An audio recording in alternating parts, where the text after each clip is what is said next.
Brilliance Audio presents the unabridged recording of The Gordonston Ladies' Dog Walking Club by Duncan Whitehead, performed by David de Vries. Chapter 1. He took one final draw on his cigarette before flicking the wet butt into the hole he had just dug. It was still dark, the sun not due to rise for another 30 minutes. He checked his watch and confirmed the time. He was still on schedule.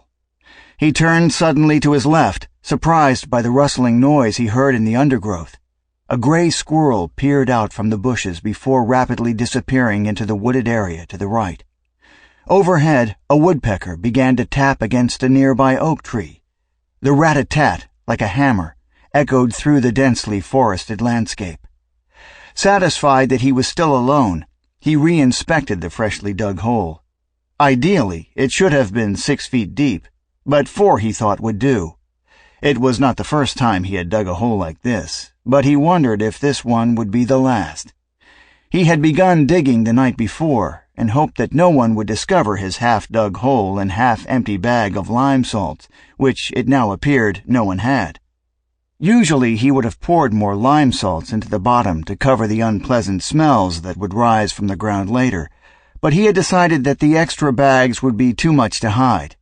He crouched and leaned over the hole, stretching his arm to full length to pick up his discarded cigarette butt. Unprofessional, he thought. He really knew better than that.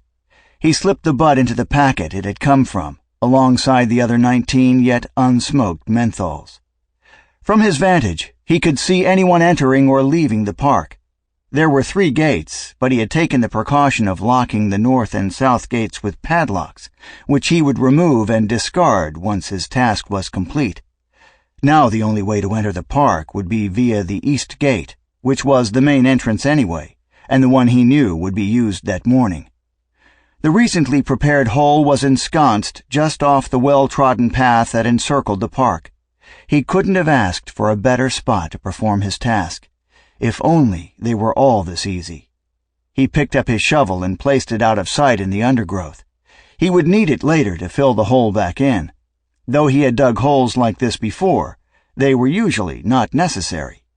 But the instructions he had received were very specific, that there should be no trace of his work for at least 1 week.